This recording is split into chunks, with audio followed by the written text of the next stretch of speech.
Welcome back. In the previous lesson, we saw how computing evolved from mainframes to personal computers to the modern use of cloud computing. Now let's take a look at the advantages that cloud computing provides to users.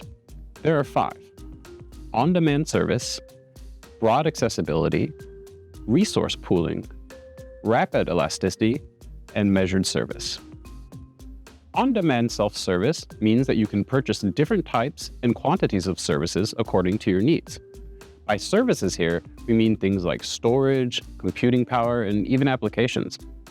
Generally, cloud service providers have their own service catalogs. You only need to select the resources you want, along with the quantity, and then add them to your shopping cart. Then you pay for them just like shopping online. And when you no longer need a service, you can stop paying for it. This is how HUAWEI Cloud is designed. A lot of organizations can benefit from on-demand self-service. Take a biotech startup, for example. They may need a lot of computing power to crunch data, but buying all that hardware can be expensive.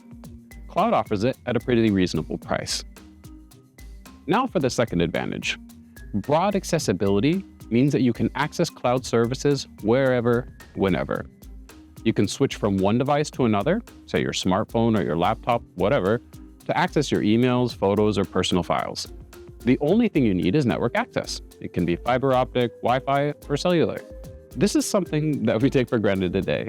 But when I was your age, I definitely couldn't access my email from any device. Today, almost anyone or anything can access information through the cloud. This includes electronic devices, like your smartwatches or cameras, but also things like bicycles, cars, farm animals, or even things like clothing and doors.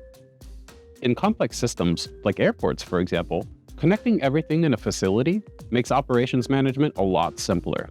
If you can share information between individual planes, security checks, cargo, and boarding gates, you can send resources where they're needed and keep everything running smoothly. To be honest, I don't know how airlines still manage to lose your luggage, but connecting everything helps, and that's what cloud offers. The third advantage is resource pooling.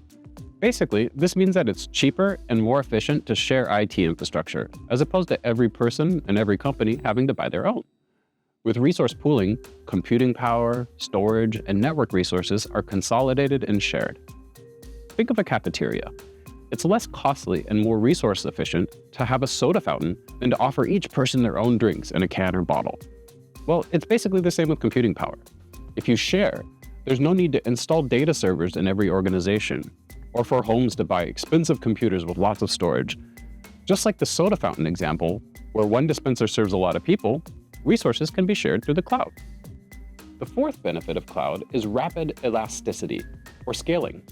This refers to being able to quickly expand and contract the computing resources you're using. This can be very helpful for a lot of companies. For example, during Black Friday sales, online retailers experience massive surges in demand. In cases like this, companies can instantly access the computing and storage resources they need to keep up with all the extra traffic and processing. Once the sale is over and business returns to normal, the resources are released, and companies don't have to pay for it anymore. They only need to pay for the resources they use instead of purchasing additional infrastructure. But even for organizations who don't experience wild fluctuations in demand, cloud has its advantages.